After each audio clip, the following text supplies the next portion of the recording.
A'udzubillahi minasyaitonirrajim. Bismillahirrahmanirrahim. Alhamdulillahi rabbil alamin. Nahmaduhu wa nasta'inu wa nastaghfiruh. Wa na'udzu billahi min shururi anfusina wa min sayyiati a'malina. May yahdihillahu fala mudilla lahu wa may yudlil fala hadiya lahu.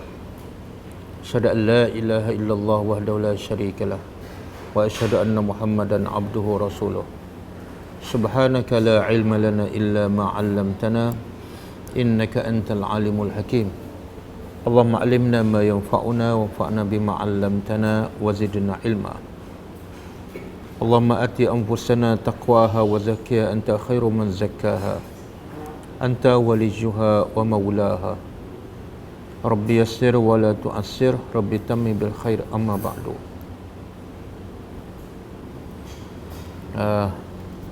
Yang dimuliakan tuan rumah Cik Zakir kan? Dan isteri, seterusnya pelajar-pelajar yang dirahmati Allah, Assalamualaikum warahmatullahi wabarakatuh. Okey, pertama biar kita jelas apa tujuan kita belajar. Kalau kita masuk sekolah, jelaskan tujuan nak masuk universiti, nak bekerja. Dan akhirnya kita sampai pada tujuan. Tapi kalau kita belajar agama, belajar Al-Quran, apa tujuan dia?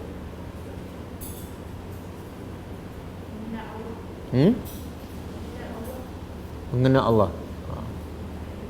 Jadi sebelum ni belum kenal ke ataupun macam mana? Kau tak cukup kenal? Tak cukup kenal. Oh. Habis solat macam mana kalau tak cukup kenal?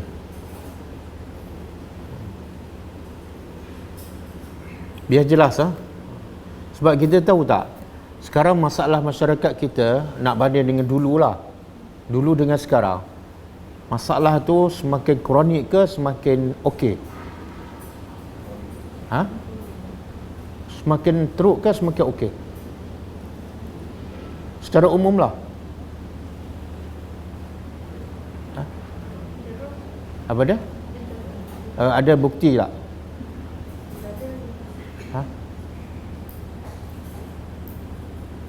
Boleh tak? Kita bersetuju tak? Masalah masyarakat kita sekarang semakin teruk dibanding dengan dulu. Setuju? Setuju kan? Dulu ada kes orang masuk kucing dalam mesin basuh kan? Dulu digombak ke mana? Itu cerita 4-5 bulan yang lepas. Tapi yang terbaru berlaku lagi tak? Kalau dulu seekor, yang terbaru baca tak berita? Tak baca? Baca? Baca? Berapa ekor yang terbaru? 3 ekor. Lepas 3 ekor berlaku satu lagi, dia bakar kucing kan? Lepas tu yang terbaru juga, budak umur 12 tahun rogol anak yang diasuh oleh mak dia yang berumur 4 tahun. Di mana tu? Oh, tak tahu. Habis selama ni baca apa? Tak baca berita? Tak baca, tak tahu? Okey, soalan lain. Kenapa tak baca? Apa dia? Oh, tak suka baca berita macam tu. Habis suka baca berita macam mana?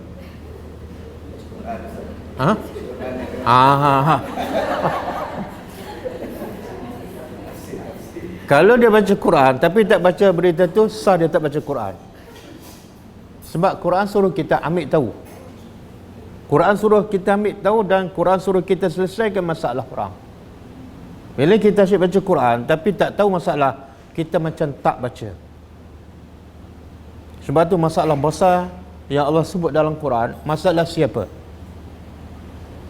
Masalah besar yang Allah sebut dalam Quran, masalah orang tak ada kitab ke masalah orang ada kitab? Ada kitab. Yang paling Allah cela yang paling Allah laknat ialah orang yang baca kitab. Betul kan? Bukan tak ada kitab, ada panduan.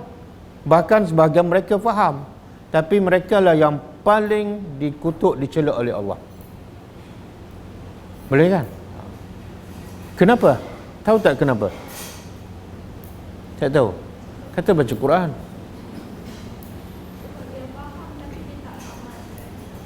Dia faham tapi dia tak. Oh. Jadi adik baca, faham dan amalkan. Ha? Apa dia? Tak. Bukan apa. Nak buat apa-apa kena jelas tujuan kan. Sebab kita tahu tak, banyak tak kelas agama? Banyak. Sekolah agama banyak tak? Kuliah maghrib di masjid berlambak tak? Setiap malam. Mahat tahfiz banyak tak? Banyak. Tapi masalah masyarakat semakin bertambah tak? Fikir tak di mana silapnya? Pernah tak terfikir di mana silapnya? Anak-anak kita sebelum pergi sekolah dengan lepas pergi sekolah, semakin dengar cakap ke semakin tak dengar cakap? Ini tak jawab ni, tak ada anak ke macam mana? Apa dia? Semakin baik ke semakin tak baik? Semakin? Sebab di mana silap? Kan dia pergi sekolah, sepatutnya semakin belajar semakin okey. Ada yang pergi hantar anak di mahat tahfiz kan? Ada juga mengadu anak balik rumah lepak, main game kan? Padahal dah belajar Al-Quran, benda yang paling mulia. Jadi di mana silapnya? Pernah tak terfikir di mana silapnya? Jangan tengok saya, fikir apa, di mana silap? Sepatutnya ilmu Quran Allah turunkan untuk selesai masalah orang. Masalah yang paling rusak ialah masalah masyarakat Quraisy di Mekah. Kan bunuh anak, berzina, melacur, rasuah, zalim pada orang yang lemah. Maka mereka perlukan satu benda untuk selesaikan masalah mereka. Apa dia? Quran. Dan bila Nabi baca Quran, bila Nabi ajar Al-Quran kepada para sahabat, berubah tak masyarakat Mekah? Berubah tak menjadi semakin baik? Berubah.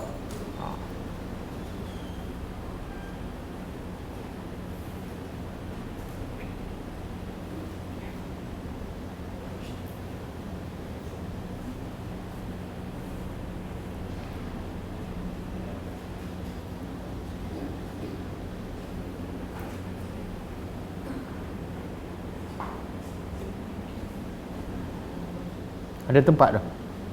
Ada tempat. Ada tempat sini ada 01. Kalau dari sini terus masuk lah.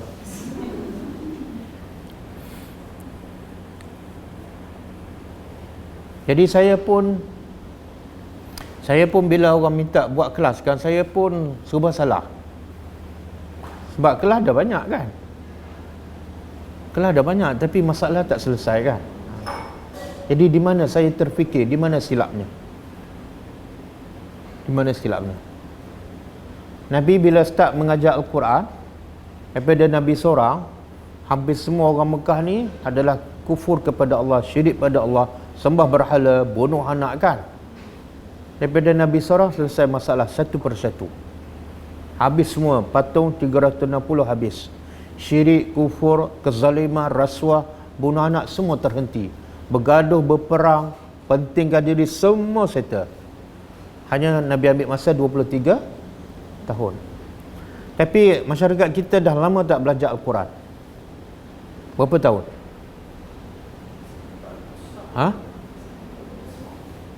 Tapi umur kita lah kan, masyarakat daripada mak bapak kita lagi belajar Al-Quran kan, sampai ke kita pun belajar Al-Quran. Agak-agak lebih tak? 23 tahun. Lebih. Ada dah sampai 30 tahun belajar Al-Quran, ada sampai 40 tahun. Tapi kenapa masalah tak selesai, bahkan semakin kronik? Di mana silapnya?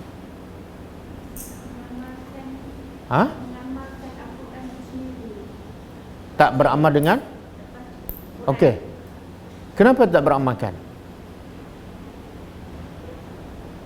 Kita belajar ni santai ya. Sebelum start kelas sesi soal jawab. Bukan student tanya, guru tanya. Okey, kenapa tak amalkan? Tak cukup takut pada? Okey, kenapa tak cukup takut?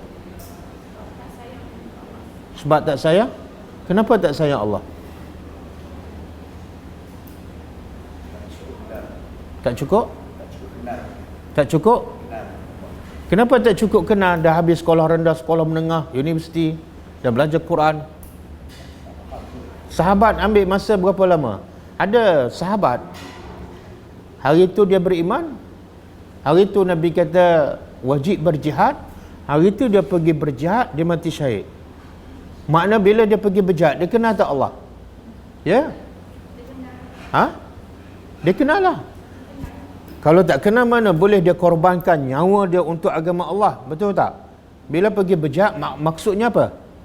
Tinggal semua sekali, keluarga, harta, semua kan? Satu hari je. Bila Nabi kata, okey, kamu dah mengucapkan, sekarang Allah wajibkan berjihad. Terus dia pergi dan mati. Jadi berapa lama dia ambil masa nak kenal Allah?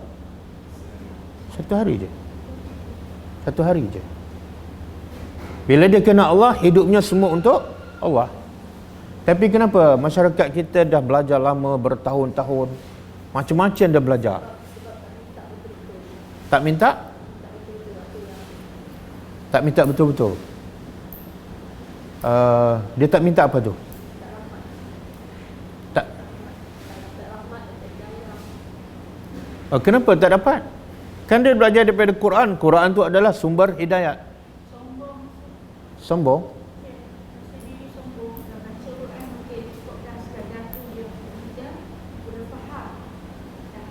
Oh.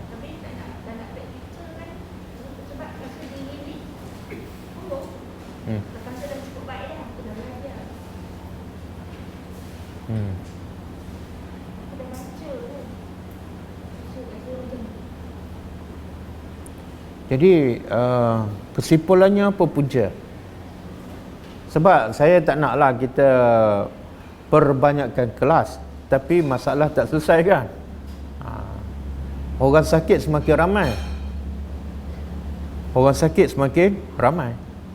Kita perbanyakkan apa dia?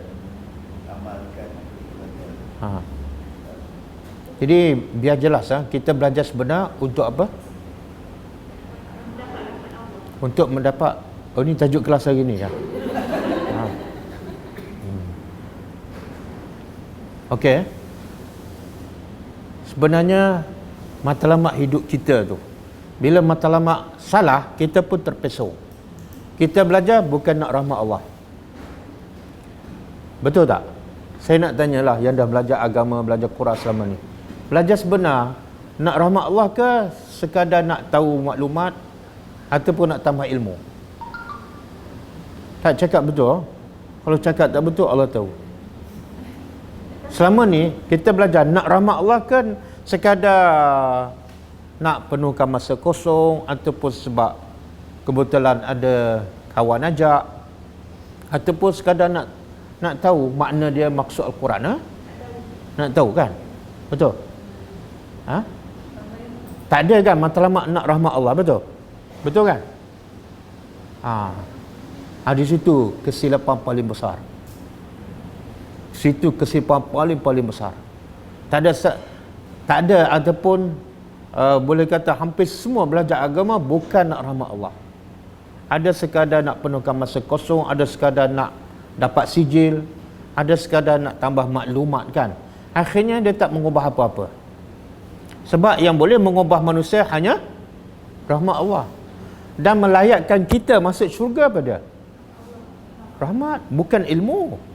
Kamu banyak mana ilmu, berapa ramai guru yang kamu belajar, berapa kitab kamu habis, tak melayakkan kamu masuk syurga kalau kamu tidak ada rahmat Allah. Sebab itulah Quran diturunkan untuk memberi rahmat.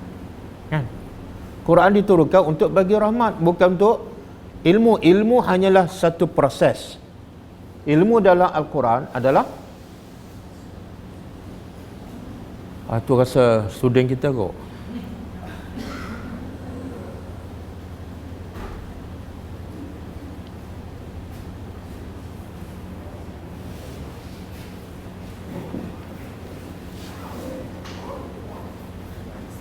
Apa cukup? Ya. Cukup.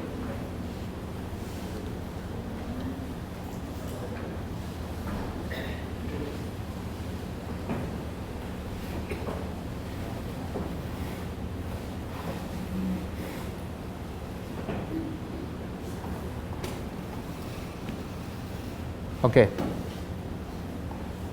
Jadi sebenarnya Quran adalah Quran ataupun ilmu adalah sebagai satu alat untuk kita mendapat rahmat Allah. Bukan mesti orang dapat ilmu, orang dapat Al-Quran tak mesti dapat rahmat Allah. Tapi bila dapat rahmat Allah, pasti dapat ilmu, pasti dapat Al-Quran. Jadi bila matlamat tak jelas, sekadar nak belajar, sekadar nak tahu, sekadar nak penuh masa kosong, akhirnya dia tak akan mengubah apa-apa. Sekadar bertambah maklumat je lah kan. Itu je. Jadi cuba buka Quran surah Yunus ayat 57.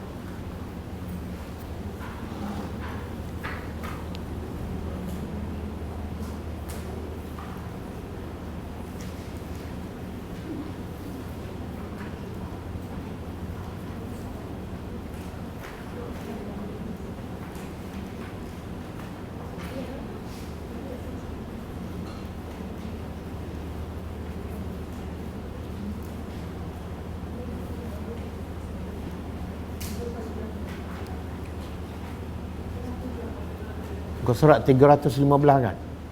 Betul? 215.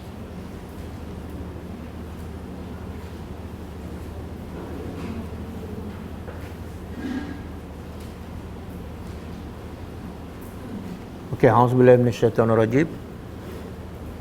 Semua ada Quran, Semua ada. Ya ayuhan nas, wahai manusia. Bila Allah kata wahai manusia, mana Allah bercakap dengan siapa ni? Semua orang. Jadi ayat ni sepatut orang kafir dengar tak? Kan? Bila sebut an-nas, semua sekali. Tapi orang kafir dengar tak? Tak. Pasal apa orang kafir tak dengar? Kita tak sampaikan. Kenapa kita tak sampaikan? Sebab kita tak faham. Nampak tak? Jadi bila kita sendiri tak faham, macam mana orang yang kafir, yang langsung tak baca Quran akan faham? Betul tak? Jadi message daripada Al-Quran sepatut bila kita dapat kita sampaikan. Tapi kita sendiri pun tak sampaikan. Maka Quran tak boleh menyelesaikan masalah bila tak difahami dan tak disampaikan. Okey, Allah kata wahai manusia, qad ja'atkum mau'izah, telah datang pada kamu mau'izah, peringatan. Mau'izah apa dia? Peringatan. Telah datang kepada kamu mau'izah, peringatan. Apa maksud peringatan di sini? Apa maksud?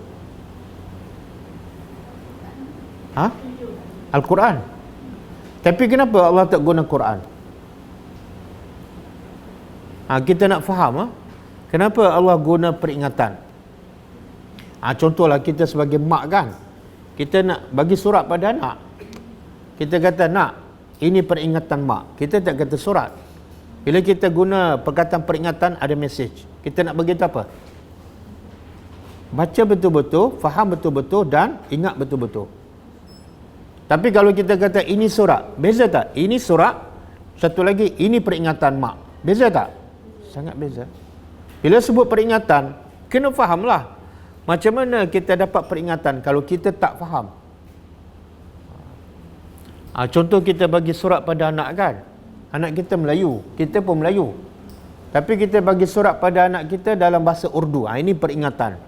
Ada faedah tak? Tak mungkin jadi peringatan. Bila peringatan mesti kena faham. Satu. Yang kedua, bila peringatan, apa makna peringatan? Apa makna peringatan? Dia peringatan ni benda yang biasanya manusia dah tahu tapi lupa. Kenapa perlu diingatkan? Sebab manusia sentiasa lupa. Jadi peringatan yang paling berkesan kepada manusia yang selalu lupa apa dia? Quran. Tapi kita dalam mengingatkan anak kita, ataupun kalau kita guru dalam mengingatkan student kita, ayat apa yang paling banyak kita ingatkan dia?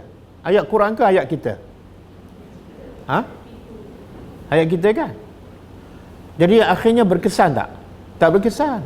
Sebab peringatan yang sebenar yang akan menyentuh hati dan mengubah manusia ialah mir rabbikum. Peringatan mesti daripada Rabb. Apa makna Rabb? Tengok Allah kata mau'izah mir rabbikum, bukan daripada Allah. Peringatan daripada pencipta kamu. Maksudnya apa tu? Allah nak bagi tahu peringatan yang paling betul, yang paling baik, yang paling berkesan pastilah daripada pencipta kamu sendiri. Ada tak pencipta nak merosakkan barang yang dia cipta? Ada tak? Tak ada. Kita sebagai mak bapak melahirkan anak, semua nak anak jadi baik kan? Bila mak bapak bagi peringatan, pasti baik untuk anaknya. Kalau mak bapak dah bagi peringatan yang baik, maka kalau Tuhan pencipta lagi baik. Maka sebab tu kena faham. Kemudian lepas tu Allah kata apa? Wa shifaun. Dan Quran juga bukan setakat peringatan tapi dia syifa, penawar. Syifa ni penawar. Tapi penawar di mana ni? Penawar penyembuh lima fi sudur. Bagi apa yang dalam hati. Kenapa Allah sebut penawar, perawat apa yang dalam hati? Allah boleh je kata penawar umum. Dia boleh menawarkan fizikal kita dan juga hati. Tapi kenapa Allah sebut khusus penawar apa yang dalam hati kamu?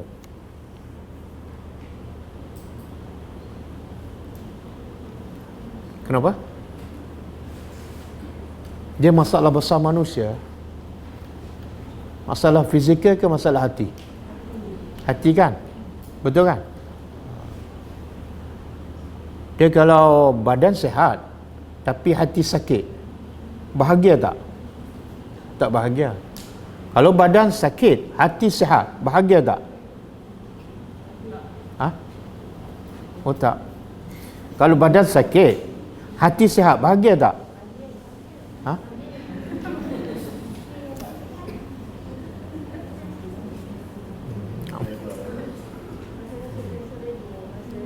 Okey, semula saya ulang soalan. Kalau badan sihat, hati sakit, bahagia ke tak? Taklah. Tapi kalau badan sakit, hati sihat, bahagia tak? Bahagia. Kak kata tak bahagia kan? Betul?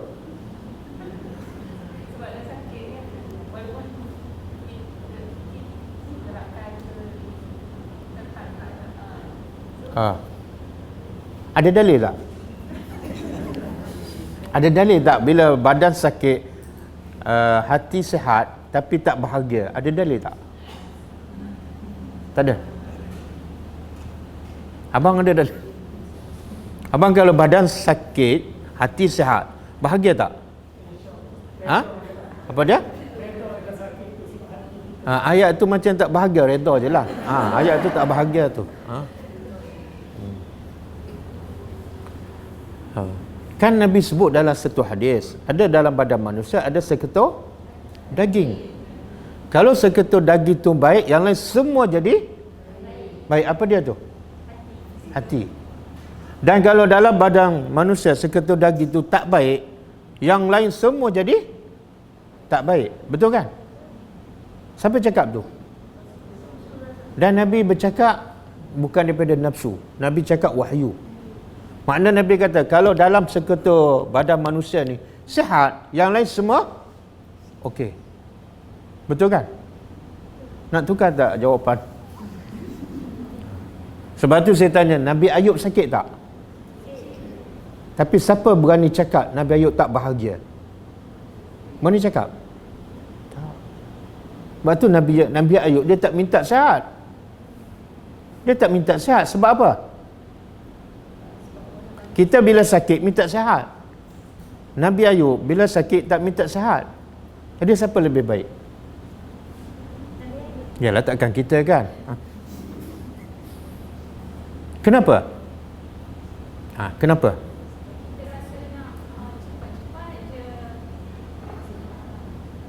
Nak sihat. Kenapa?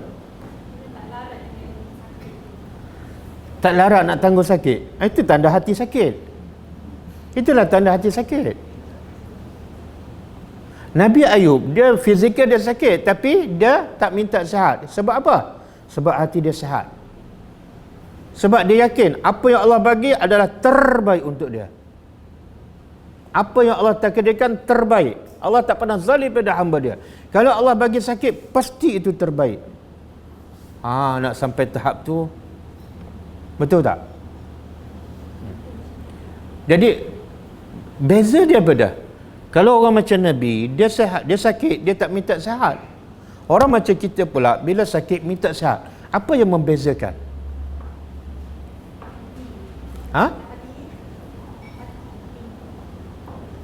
Hati? Ialah beza di mana? Beza dia ialah matlamat hidup. Matlamat hidup kita nak sihat. Sebab tu bila sakit kita tak boleh terima. Rimas. Matlamat Nabi Ayub nak redha Allah. Bila dia dapat redha Allah, Allah bagi sakit, dia redha, Allah pun redha, tak ada masalah, settle masalah. Sebab matlamatnya bukan nak sihat, matlamat nak redha Allah. Jadi kalau dia redha dengan apa yang Allah takdir, Allah redha tak pada dia? Dah dapat tak redha Allah? Habis. Jadi membezakan kita dengan dia ialah matlamat hidup. Kita kalau makan, memilih tak? Memilih kan? Kalau tak sedap, makan tak? Tak sedap. Restoran sini memang sedap. Kalau tak sedap, makan tak? Tak makan kan? Okey, bukan setakat tak makan, mengomel tak? Mengomel kan? Dan kita pergi lagi tak restoran tu kalau tak sedap? Tak pergi? Okey. Nabi, bila Nabi diberi makan, kalau tak sedap, tak suka, Nabi diam. Nabi diam. Nabi tak mengomel apa-apa. Siapa lebih baik? Nabi ke kita? Apa yang membezakan kita dengan Nabi? Apa dah? Itu memang dah tahu. Sebab dia Nabi lah, kita kena ikut dia. Faham tak? Sebab dia Nabi, kita kena jadikan panduan. Jangan terperangkap. Kadang-kadang jawapan tu macam tak payah ikut Nabi sebab dia Nabi. Jangan terperangkap. Allah kata apa? Laqad kana lakum fi rasulillahi uswatun hasanah. Pasti sesungguhnya bagi kamu pada Rasulullah ikutan, makna kamu kena follow. Kena follow. Jadi apa beza kita? Kita bila makan tak sedap, mengomel. Lepas tu tak pergi dah kan? Nabi bila tak sedap, Nabi diam je. Membezakan matlamat. Matlamat kita nak makan sedap. Nabi matlamat dia nak redha Allah. Apa masalah? Sebab tu kalau makan nak redha Allah, tak sedap pun tak ada masalah. Aku makan yang tak sedap, yang penting Allah redha tak? Allah redha, okey. Tapi matlamat kita nak sedap, bila tak sedap, mengomel tak? Kita tahu tak bila kita mengomel Allah tak redha? Tahu? Dah lama tahu. Tapi masih mengomel.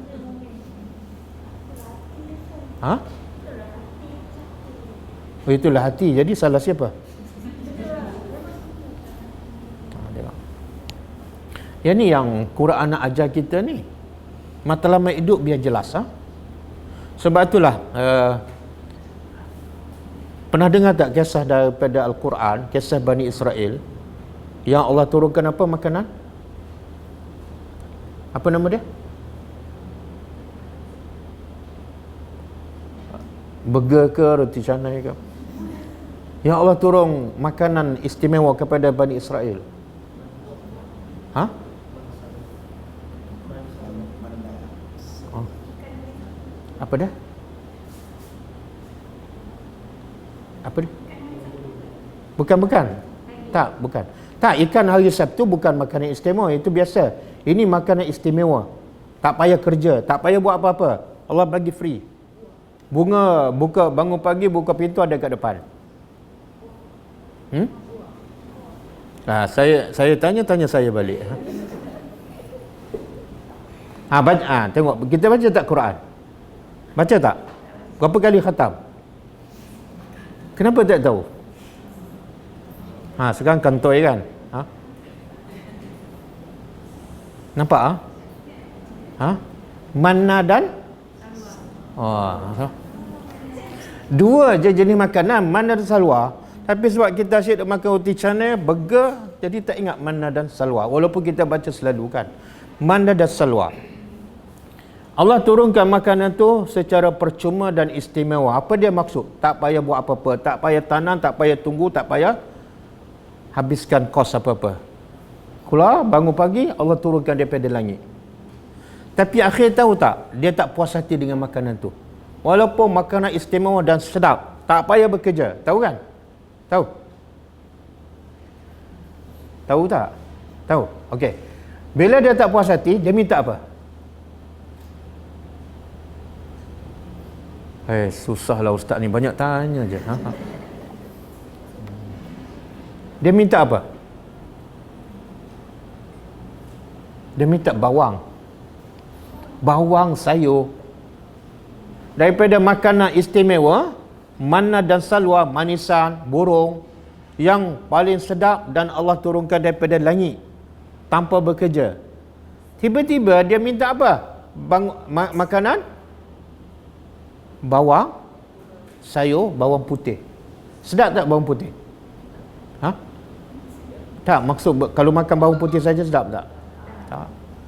Jadi pengajarannya apa? Allah dah bagi makanan istimewa, tak payah bekerja. Tiba-tiba dia tak puas hati, dia minta pula satu makanan yang tak sedap. Yang kedua, kena tanam, kena tunggu, kena usaha. Jadi apa masalah Bani Israel? Apa dia? Kenapa dia tak bersyukur? Sebab tu Allah kata setiap ayat Quran ada pengajaran. Wa ma yatazakkaru illa ulul albab. Tidak ada yang ambil pengajaran daripada Al-Quran kecuali orang yang berfikir. Bila dia baca, dia fikir, kenapa ni? Allah dah bagi manna wassalwa, tiba-tiba dia minta bawang. Ini cerita ni ada dalam surah apa? Surah Al-Baqarah. Ayat berapa? Tak, jawapan yang selamat antara ayat 1 hingga ayat terakhir. Dia nak menjawab pun kena ada strategi. Okey, cuba kita tengok. Saya cerita, tapi saya cerita apa yang dalam Quran. Cuba tengok, betul tak? Cuba buka surah Al-Baqarah.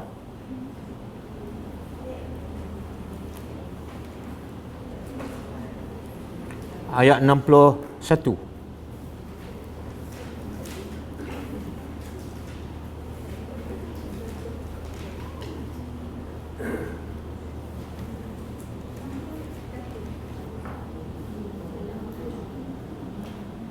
Ayat 61. Muka surat 9.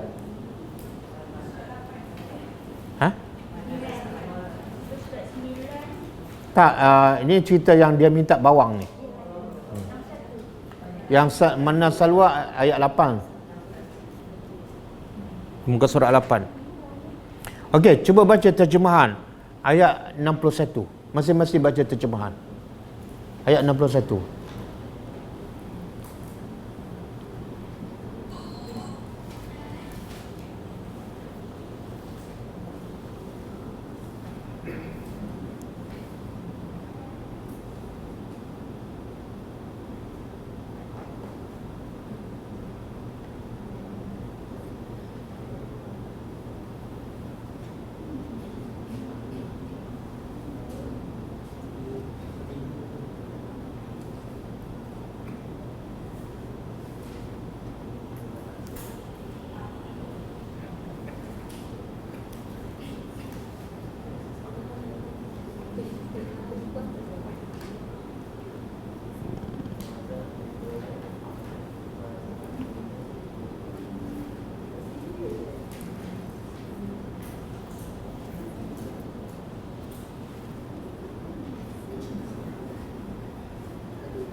Okey, dah baca semua dah?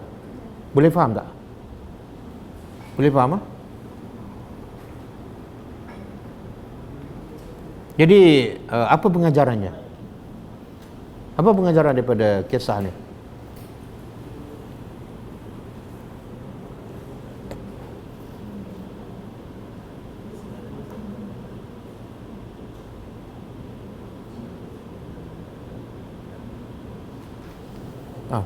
Boleh jawab lah?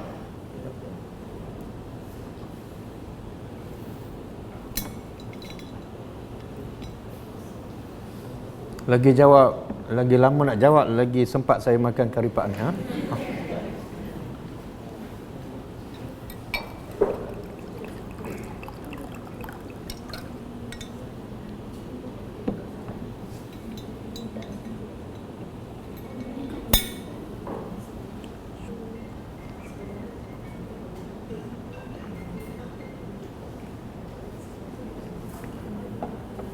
Jadi kenapa Bani Israel tak puas hati dengan makanan yang lazat, yang istimewa, tak payah bekerja, tak perlukan masa, tak perlukan kos, dan dia minta pula benda yang taklah sedap sangat, kemudian kena bekerja, kena bercucuk tanam, menyusahkan.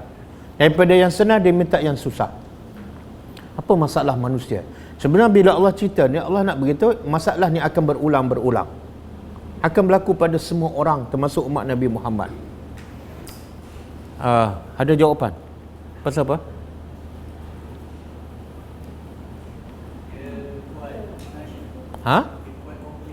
Kuat? Komplain. Kenapa? Kenapa? Kenapa? Tidak? Kenapa tak bersyukur? Kenapa tak redha?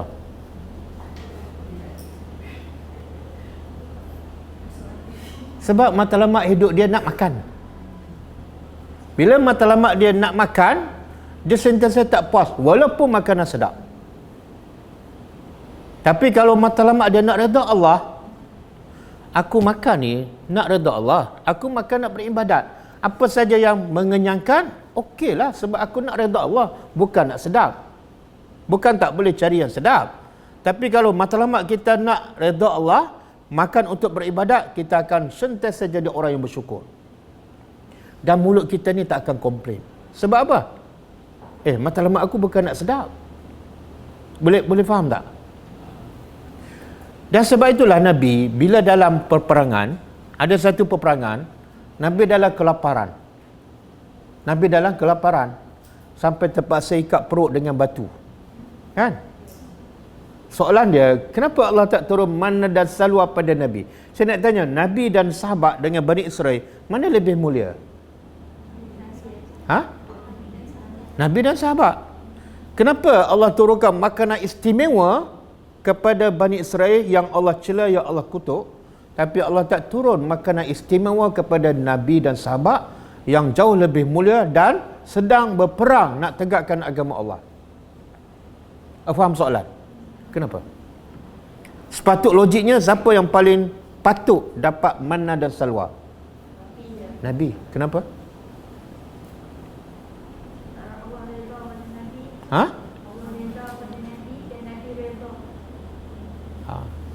Allah bila sayang, jawapannya Allah redha pada Nabi dan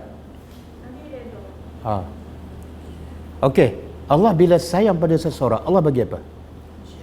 Ujian. Faham tak? Sebab Allah sayang pada Nabi lah Allah tak turun manna dan salwa. Kenapa? Bila Allah sayang, Allah bagi dia susah. Untuk apa? Untuk test. Kamu betul tak berjuang kerana agama Allah? Maka Allah pun bagi susah. Allah tak bagi senang. Kalau Allah bagi senang, mungkin tujuannya dah lari. Sebab itulah orang yang paling Allah sayang ialah orang yang paling banyak ujian. Jadi beza Bani Israel Allah bagi istimewa, tapi Nabi yang lagi baik Allah bagi susah. Sebenarnya susah itulah istimewa. Susah itulah istimewa di sisi Allah. Boleh faham? Tapi susah nak masuk kan. Sebab tu matlamat kita nak senang, nak sedap, betul kan? Tak nak sakit, tak nak susah. Bukan kita perlu minta susah, tapi matlamat hidup tukarlah. Jangan nak senang, jangan nak sihat, tapi nak redha Allah. Bila nak redha Allah, Allah bagi sakit pun kita akan jadi orang yang bersyukur. Allah bagi kita susah pun kita akan jadi orang yang bersyukur. Tapi kalau matlamat nak senang, nak sihat, sakit je kita mengomel, kita tak akan bersyukur. Betul kan? Bila duit tak banyak pun kita, sebab matlamat kita nak duit banyak, susah.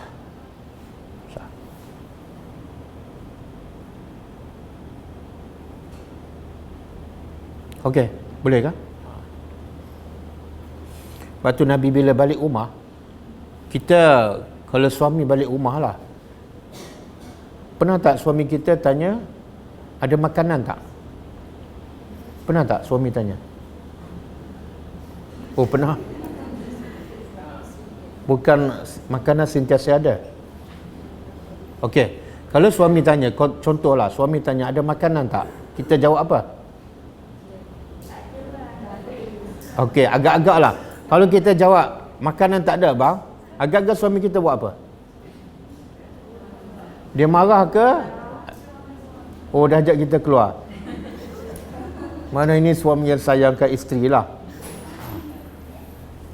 Tapi tengok Nabi bila balik rumah tanya Aisyah, makanan ada tak? Aisyah jawab, tak ada. Nabi kata apa? Subhanallah. Sebab matlamat Nabi bukan nak makan. Matlamat Nabi nak tak ada makanan, bukan masalah. Yang masalah bila Allah tak redha. Kita susahkan. Susah nak letak redha Allah. Sah. Okey. Jadi cuba balik pada surah Yunus tadi, ayat 57 dan 58.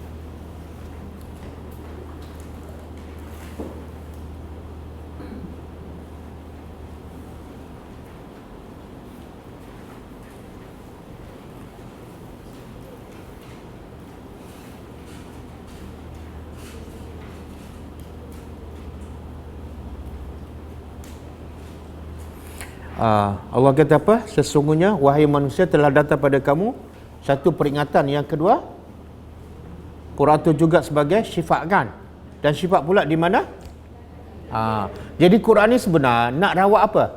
Hati, bukan nak rawat fizikal. Tapi sekarang ramai manusia cari Quran bila dia sakit apa? Bila dia sakit fizikal.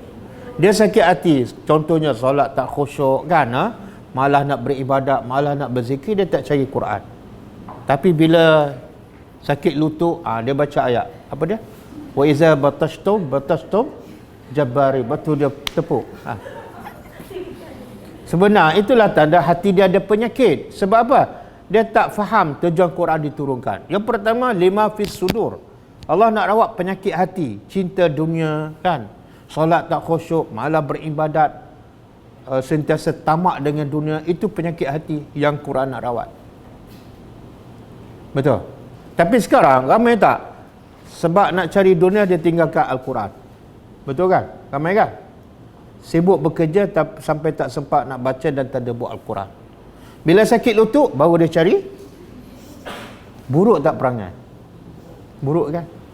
Jadi seolah Quran ni hanya untuk ubat.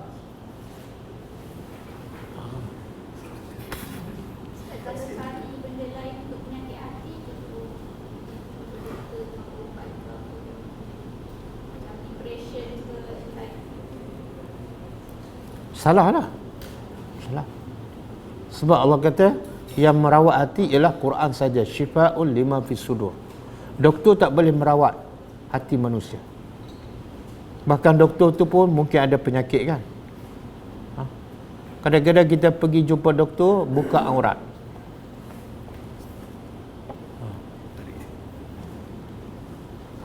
Pasal apa 2 gelas?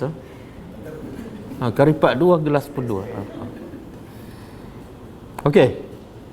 Jadi salah bila kita nak rawat penyakit hati, jumpa doktor cari obat, salah. Sebab itulah semua penyakit masyarakat jahilah terawat tak dengan Al-Quran. Ya. Penyakit syirik, penyakit kufur, cinta dunia, berzina, rasuah, semua terawat hanya dengan Al-Quran. Okey, kemudian Allah kata apa lagi?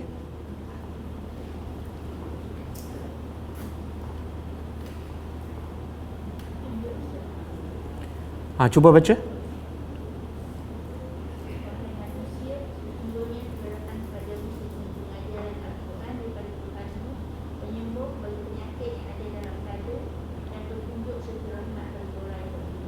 Rahmat.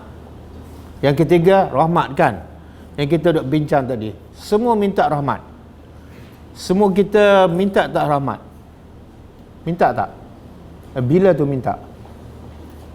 Berapa kali sehari kita minta rahmat?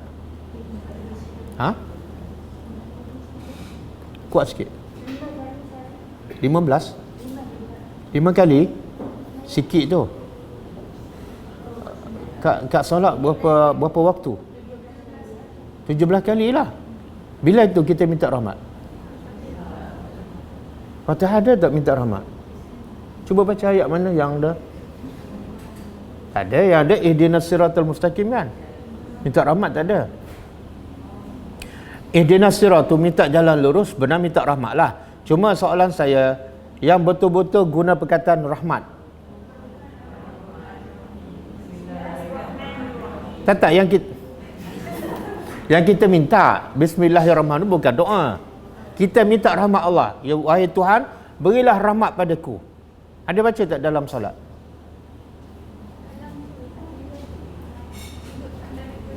Duduk antara? Cuba baca doa tu. Rabbi syrah li sadri.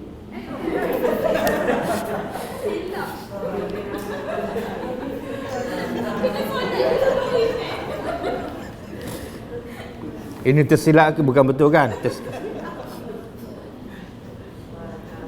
Rabbi firli. Kemudian warhamni. Jadi berapa kali sehari kita minta? 17. Kalau salat fardu, kalau salat sunat, subhanallah, kita minta 17 kali sehari sejak daripada kerja sampai sekarang. Okey? Tapi kita tahu tak rahmat tu apa dia? Siapa boleh sebut apa makna rahmat? Kasih sayang Allah. Okey.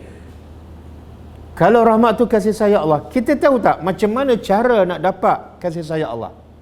Tahu tak? Kuat sikit. Macam mana takwa? Buat apa Allah suruh? Di mana kita nak tahu yang Allah suruh dan yang Allah larang? Di mana? Al-Quran. Faham semua tak? Jadi macam mana kita nak dapat rahmat Allah? Semua perintah Allah kita tak tahu. Semua larangan Allah kita tak tahu. Tapi kita minta rahmat. Jadi agak-agaklah dapat tak rahmat? Tak mungkin dapat. Sebab rahmat Allah dalam Al-Quran. Mana kena faham satu-satu dan kena amalkan barulah. Sebab itulah cara nak dapat rahmat Allah. Cara nak dapat rahmat Allah. Cuba buka surah Al-A'raf 203 dan 204.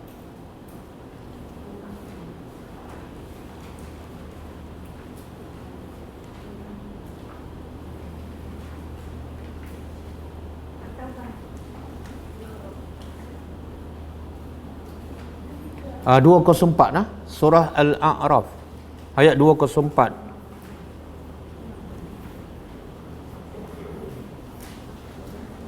Ini cara pertama untuk mendapat rahmat Allah.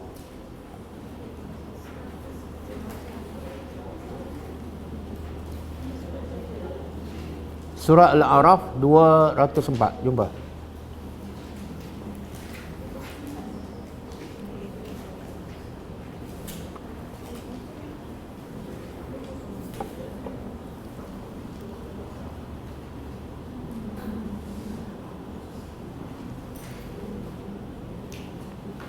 Okey, jumpa ke?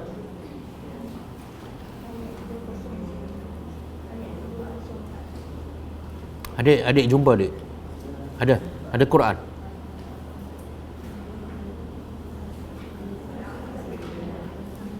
Okey, cuba masing-masing baca terjemahan.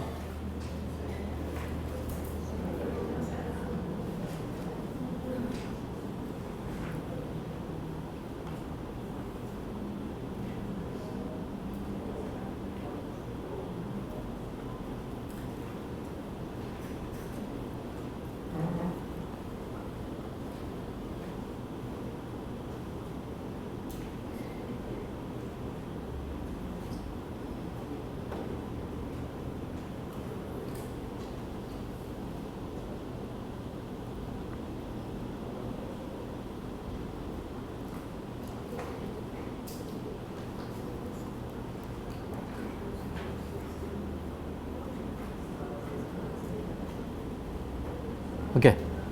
Boleh faham, ha? Boleh faham? Okey, boleh cerita? Siapa boleh cerita? Apa maksud ayat ni?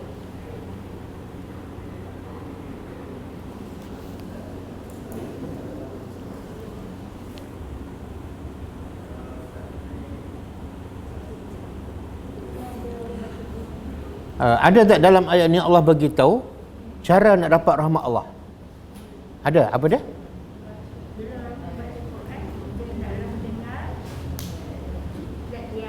Diam dan dengar. Di hujung Allah kata apa? Supaya kamu dapat. Maknanya proses nak dapat rahmat Allah, satu, kita dah setuju Quran tu sebagai rahmat. Tapi caranya apa? Diam dan dengar. Apa maksud diam dan dengar? Apa yang Allah nak? Allah kata bila Quran dibaca, hendaklah kamu diam dan dengar. Apa beza diam dan dengar? Diam mana? Jangan cakap lah. Dengar? Kenapa tak cukup satu je? Kenapa Allah kata bila Quran dibaca, dengar je?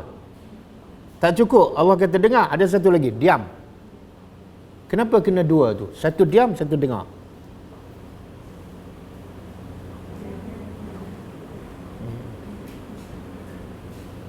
Ada tak orang diam tapi tak dengar? Ada? Ada kan? Ada kan? Ada tak yang duduk dalam kelas diam je tapi dia tak dengar pun? Ada. Yang terbalik ada tak? Dia dengar tapi bercakap? Ada. Yang mana lebih baik? Diam tapi tak dengar? Satu lagi, dengar tapi bercakap. Yang mana lebih baik?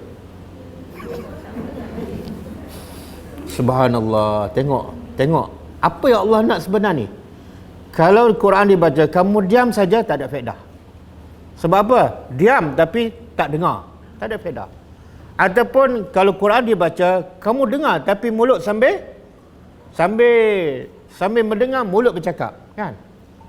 Ustaz dah bercakap, dia tanya kawan sebelah, dia dengar juga. Lama tak nampak ke mana?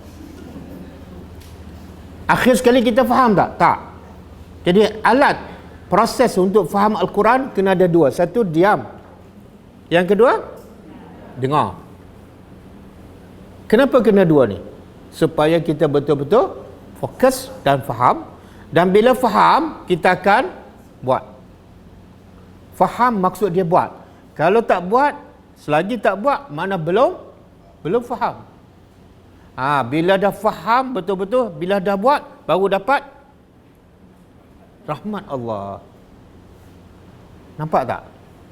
Jadi rahmat Allah duduk kat mana? Duduk pada amal. Dan proses nak beramal kena faham. Proses nak faham kena diam dan dengar.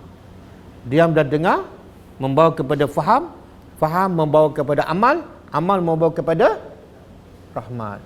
Subhanallah. Jadi saya nak tanya, orang yang duk baca Quran selama ni, khatam berkali-kali, tapi tak faham, agak-agak dapat tak rahmat Allah?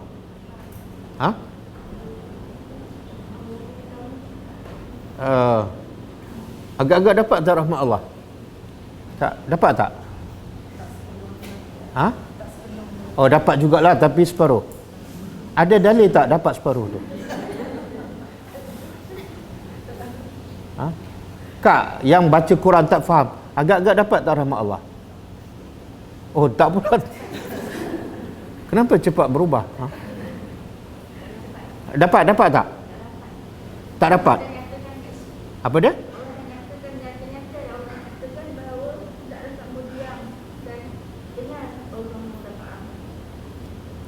Berani cakap tak?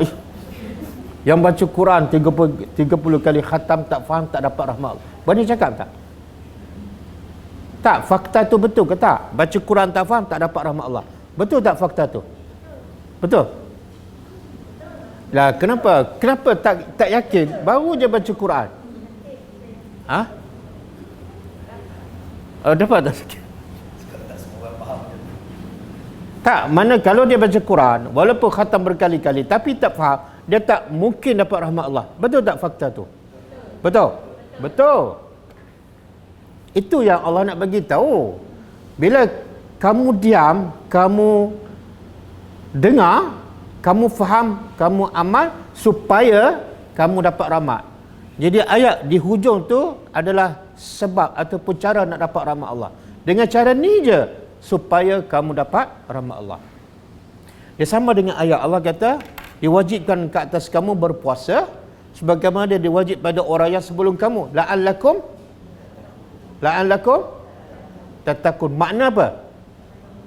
Salah satu cara nak dapat takwa mesti, kalau tak puasa mungkin tak dapat takwa, mustahil.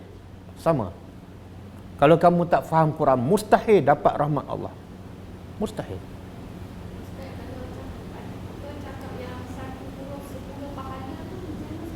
Ha?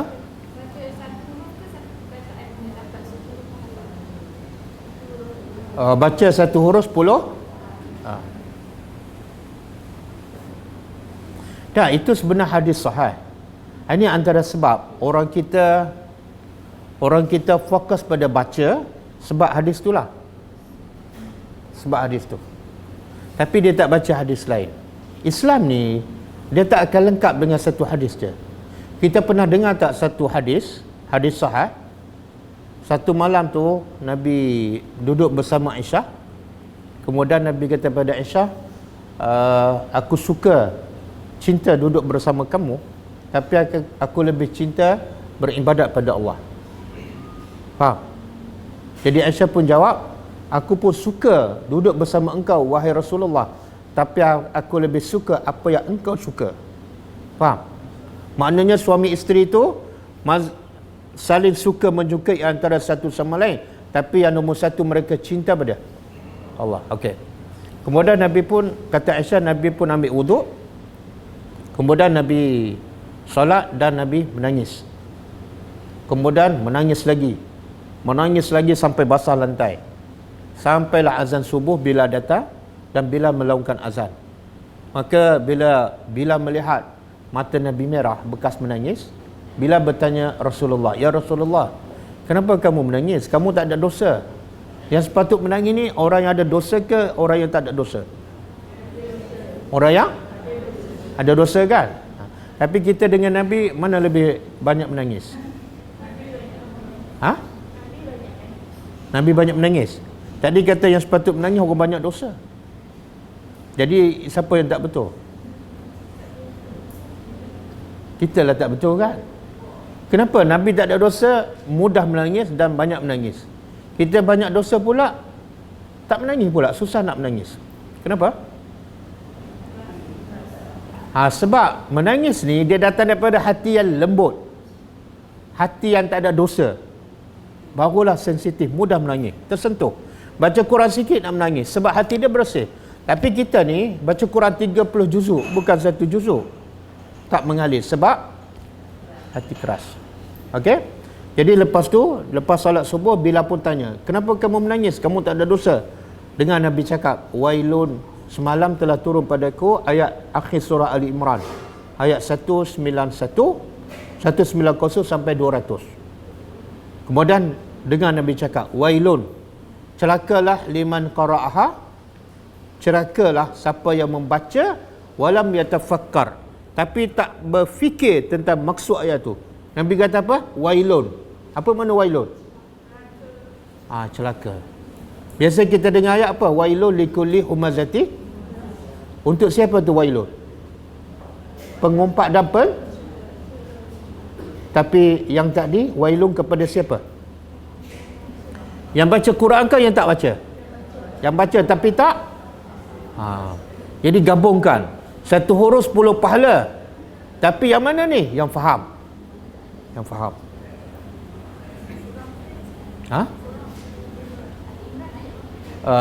Ayat 190 sampai ayat terakhir 200 Ali Imran. Itu hadis sahih. Jadi jangan, masalah kita ustaz-ustaz bagi tahu satu huruf 10 pahala. Tapi yang hadis tadi, celakalah orang baca tapi tak faham, ustaz tak bagi tahu. Akhirnya kita nak baca je tak nak faham, betul kan? Salah. Ya. Dan banyak tak ayat Quran yang Allah mencela orang yang tak faham Quran? Banyak. Siapa boleh sebut satu? Allah cela orang yang baca Quran tapi tak faham. Buka surah Muhammad ayat 24. Surah Muhammad ayat 24. Baca sendiri ya. Maksud dia baca sendiri.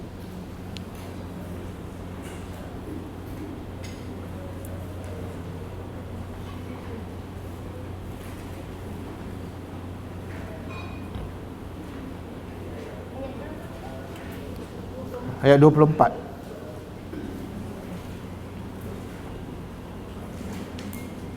Catik semua ni, sebab lepas ni kita sampai kepada orang.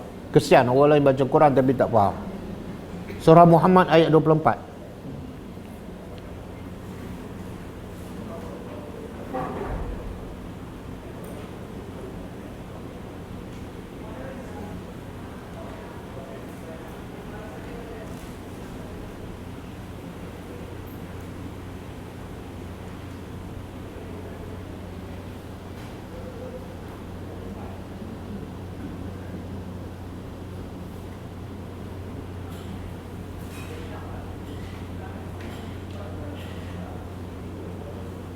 Okey, jumpa. Okey, apa maksud dia? Jangan baca terjemahan. Apa yang Allah nak sampaikan?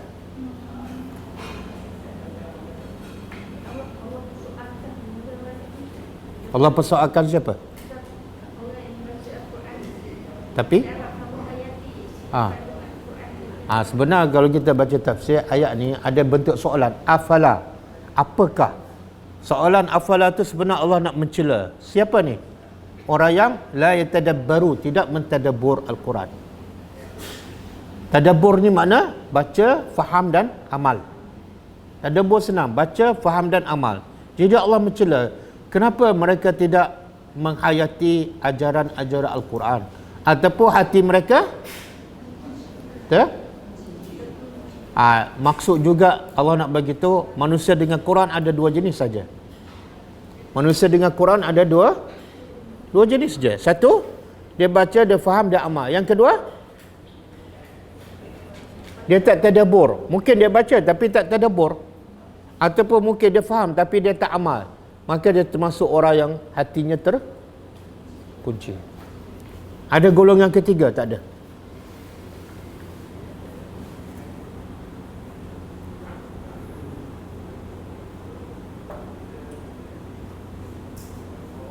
Okey. Boleh kah? Jadi tujuan kita belajar agama lah untuk dapat apa? Rahmat Allah atau perintah Allah lah. Okey. Macam mana cara nak, di mana rahmat Allah? Di mana rahmat Allah? Dalam Al-Quran. Dalilnya surah apa? Surah apa tadi?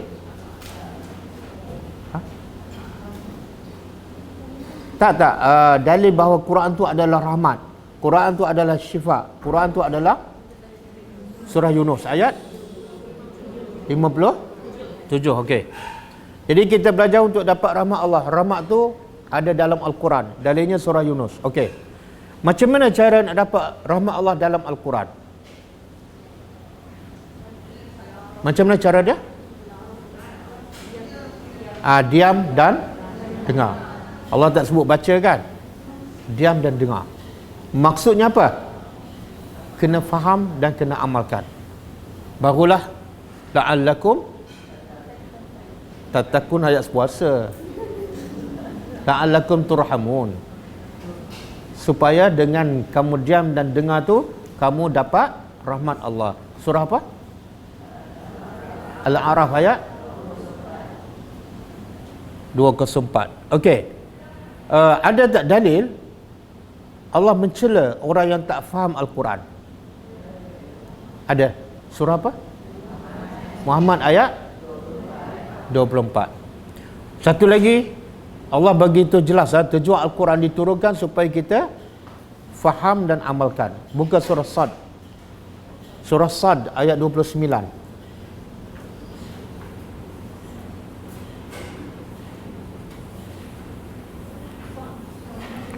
Surah Sad ayat 29.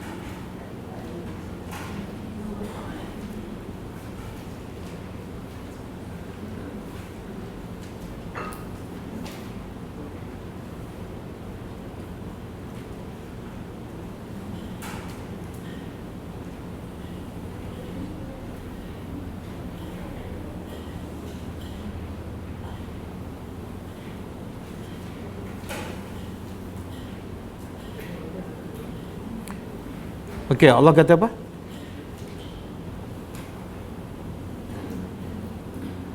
Sekarang kita belajar ni bukan setakat mendengar, bukan setakat nak dapat tambah ilmu, tapi kita nak faham, kita nak amal, kemudian kita nak sampaikan. Sebab tu kena ingat surah apa, ayat apa. Sebab manusia ni, antara sebab dia tak dengar apa kita cakap, apa dia? Sebab kita cakap ayat kita je. Tapi kalau cakap ayat Quran, lain. Lain. Okey, surah Sad, Allah kata apa? Kitab ini, boleh baca terjemahan dia. Kami turunkannya kepada engkau penuh keberkatan. Keberkatan ni makna banyak kebaikan dan kebaikan berterusan. Bila sebut keberkatan, satu banyak, yang kedua berterusan. Di mana tu kebaikan yang banyak dan berterusan? Dalam Al-Quran. Kemudian cara nak dapat keberkatan yang banyak, liyadabbaru, supaya mereka mentadabbur ayat-ayatnya. Mentadabbur, bukan baca, bukan hafal, bukan khatam, mentadabbur. Di sini juga Allah jelaskan sebab utama Quran diturunkan ialah supaya mereka mentadabbur, baca, faham dan amal. Dan selepas tadabbur, Allah kata apa?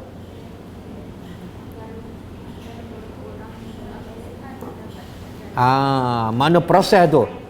Tadi diam dan dengar, lepas tu tadabbur, lepas tu ambil pengajaran. Makna ambil pengajaran tu maksud dia beramalah. Siapa ni yang menghayati makna Al-Quran, kemudian tadabbur, kemudian ambil pengajaran? Siapa ni? Ulul albab. Apa makna ulul albab?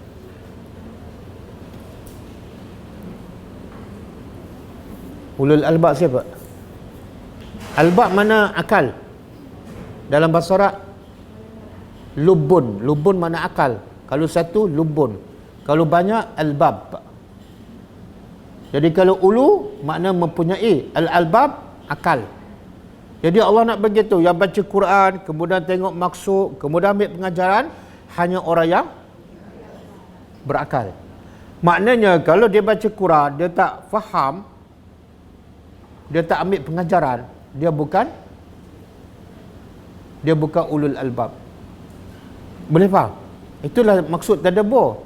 Bila Allah kata yang buat macam ni ulul albab, mana kalau tak buat macam ni bukan ulul. Jadi boleh tak kita kata siapa-siapa yang baca tapi tak faham, dia bukan ulul albab? Boleh tak?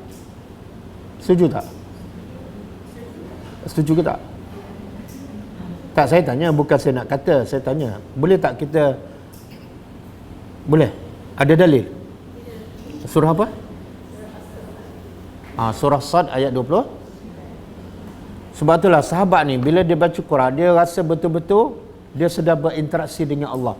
Allah bercakap dengan diri dia, bukan orang lain. Itulah tadabbur. Bila kita baca Quran, Allah nak cakap dengan aku ni, aku kena faham. Itu tadabbur. Bila baca, tengok muka surat berapa muka surat lagi nak habis, dia bukan tadabbur. Sebab itulah tak rasa apa-apa. Beza tak kalau kita baca Quran faham dengan baca walaupun banyak tak faham? Beza tak? Sangat berbeza. Okey, last sekali. Saya nak hurai juga perkataan rahmat. Apa makna rahmat? Tadi kita dah katakan kasihan belas, kasih sayang kan? Cuba buka surah Ali Imran ayat 159. Surah Ali Imran ayat 159.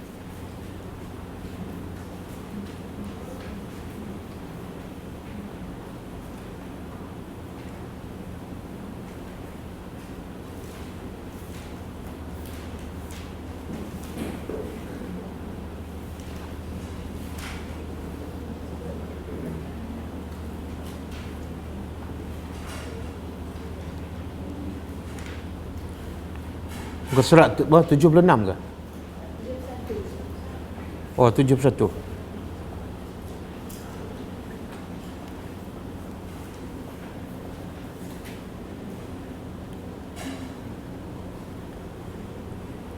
Okey, Allah kata apa?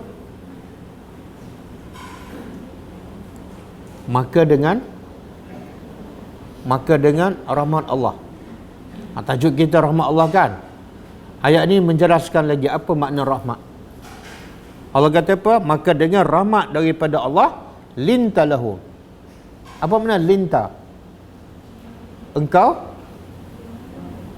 berlemah lembut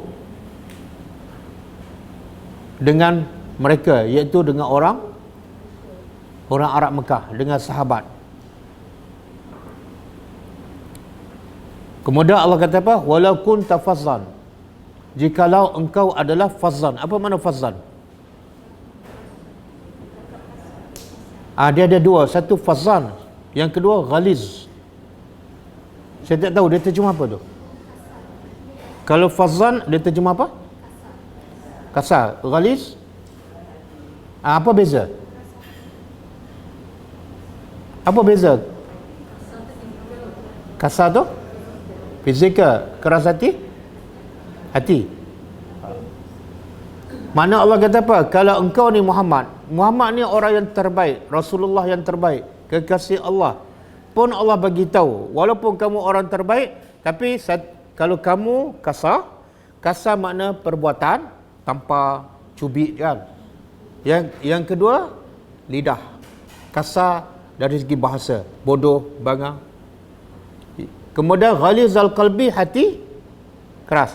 Kalau kamu ada dua ni, apa berlaku? Allah kata apa?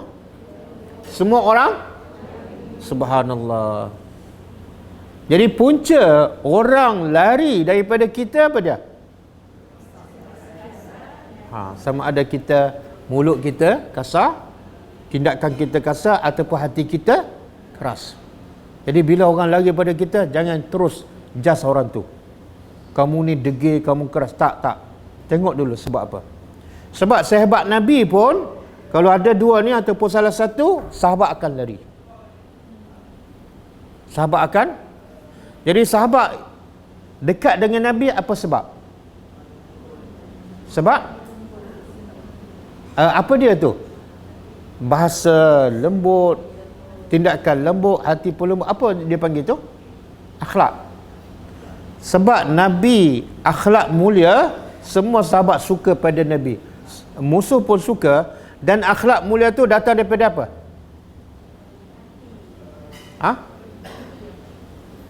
Tak kalau ikut ayat tu, daripada rahmat. Maknanya bila orang dapat rahmat Allah, ada bukti. Apa dia? Akhlak dia. Maknanya kalau jenis kasar tu sah, dia belum dapat rahmat Allah. Sikit-sikit marah, sebenarnya dia masih jauh daripada rahmat Allah. Boleh faham? Dia beza.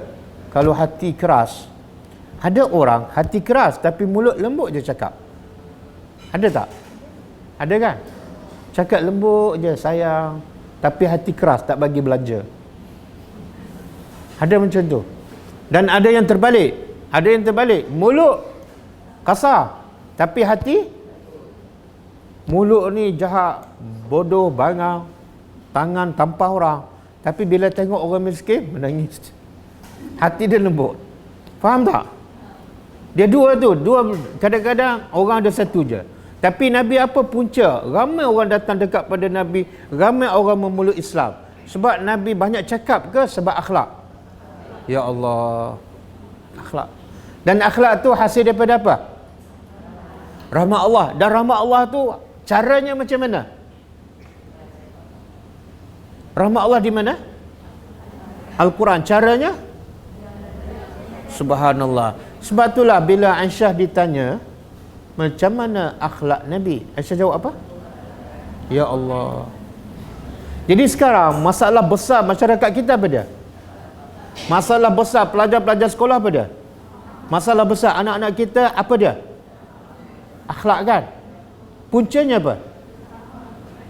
Tak ada rahmat Allah. Kenapa tak ada rahmat Allah? Sebab jauh daripada Al-Quran. Anak kita tak baca Quran ataupun baca tak faham apa-apa. Kita nak jadikan dia pelajar yang berakhlak. Tapi cara tak betul. Hantar sekolah agama, hantar sekolah tahfiz. Hantar sekolah tahfiz pun tak faham Quran. Sebab tu banyak tak kita dengar berita setiap hari kan? Mahad tahfiz ni bergaduh, mahad tahfiz ni kena bakar, mahad tahfiz ni guru pula kacau pelajar kan? Pada mulut Quran di mulut. Sebab cara tak betul. Dia baca, dia hafal, dia ingat. Dia bukan diam dan dengar untuk menghayati. Boleh faham? Okey. Jadi kesimpulannya, tujuan kita belajar ni untuk dapat rahmat Allah. Caranya di mana rahmat Allah? Dalam Al-Quran. Dalil?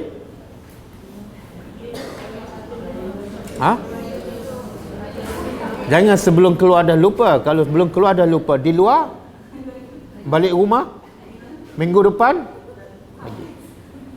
Jadi rahmat Allah ada dalam Quran. Dalilnya surah ayat. Okey. Cara nak dapat rahmat Allah? Diam dan dengar. Selagi tak diam dan dengar bila Quran dibaca, kita tak akan dapat rahmat Allah. Dalilnya Al-A'raf ayat 2. Dan Allah mencela orang yang baca Quran tapi tak faham. Dalilnya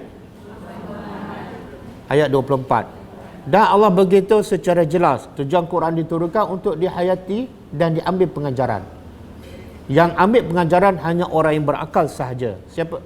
Dalilnya surah Sad ayat 29. Dan Allah beritahu rahmat Allah tu, bila dapat rahmat Allah, dia akan menghasilkan dua benda. Satu, dia akan menghasilkan dua. Apa dia? Tindakan yang lembut, bahasa yang lembut, dan hati yang makna melahirkan daripada rahmat, melahirkan akhlak yang baik. Dalilnya, jadi yang jenis mulut leza tu dapat tak rahmat Allah? Yang jenis panas barang tu dapat tak rahmat Allah? Saya pernah ada orang, saya nampak depan mata saya, orang nak pergi surau pakai kopiah, nak pergi surau, tapi bila guard tu orang Myanmar ke, tahan apa semua, lambatkan, dia maki memang. Bodoh. Nak pergi sembah Tuhan ni, nak baca Quran, tapi akhlak tak ada. Apa punca? Sebab cara proses nak dapat rahmat Allah tak berlaku. Boleh faham? Berapa ramai yang hafal Quran, berapa ramai yang kaki solat, berapa ramai yang pergi umrah, pergi haji berkali-kali, tapi tak boleh sabar. Sebab cara nak dapat rahmat Allah, cara nak akhlak, bukan pergi Mekah, bukan pergi masjid, tapi tadabbur Al-Quran. Okey. Semoga insya-Allah kita akan dapat rahmat Allah dan akhlak kita akan menjadi. Dan bila akhlak kita baik, apa kesan dia? Nabi kan Allah dah cakap tadi, kalau kamu ni kasar, kalau kamu keras, semua orang, makna kalau sebaliknya hati kita lembut, akhlak kita baik, semua orang percayalah, bila orang jauh daripada kita, cek akhlak kita. Orang tak suka berkawan dengan kita, cek akhlak kita. Jangan kata kamu ni memang jahat, tak sesuai berkawan. Tak. Yang pertama, cek akhlak kita. Betullah kalau kita baca sirah Nabi, kebanyakan masuk Islam bukan sebab ceramah Nabi, bukan sebab Nabi buat forum perdana, tak, sebab akhlak. Okey, cukup ah. Ada soalan tak?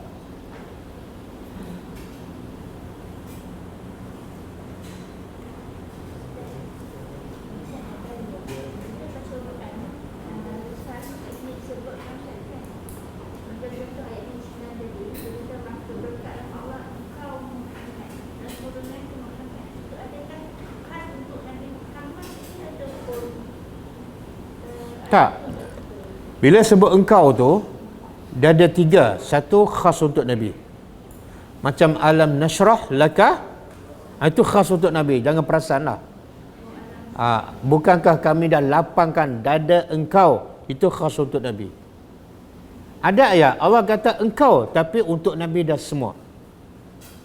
Sebab kaedah dia arahan untuk ketua, juga arahan untuk orang bawah. Jadi Allah kata kami turunkan Quran pada engkau, maka juga bermaksud turun Quran pada umat engkau. Sebab engkau tujuan, engkau adalah ketua kan? Dan kadang-kadang Allah kata ayat pasal cerai, Allah kata bila engkau menceraikan isteri, tapi ayat itu sebenar untuk semua sekali. Jadi kena tengok konteks ayat. Ada engkau khas untuk Nabi, ada engkau untuk Nabi dan semua. Okey. Ada soalan lain?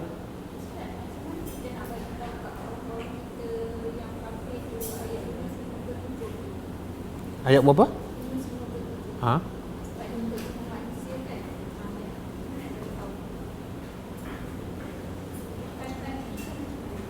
Tak, salah satu kita boleh bagi Quran terjemahan pada dia.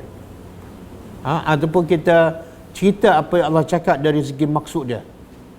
Ya senang je, Nabi-Nabi bila semua masa turun Al-Quran, peringkat pemula turun Al-Quran, semua masyarakat Mekah Islam ke kafir? Kafir lah. Jadi Nabi, bila Allah turun pada Nabi, Nabi sampai macam ayat tu, tanpa tambah, tanpa kurang. Jadi kita sampaikan apa maksud ayat tu. Kalau dah tak faham, kita hurai, jangan tambah-tambah, jangan tambah, itu je. Cuma proses nak dakwah kepada orang kafir ni, Nabi dah bagi tahu kaedah kan. Macam bila Nabi hantar Muaz ke Yaman, Nabi kata apa pada Muaz? Cerita pada mereka tentang Tuhan, cerita pasal ketuhanan dulu, biar mereka kenal Allah. Kemudian dah kenal Allah, barulah hajar solat. Jadi asasnya akidah. InsyaAllah kalau kita tak ada buat Al-Quran satu persatu, kita akan tahu cara berdakwah pada non-Muslim. Sebab Quran cerita dakwah je. Daripada surah Fatihah sampai An-Nas, cerita Quran, cerita dakwah je. Nak baiki orang. Sama. Suami sama. Okey. Ada soalan lain?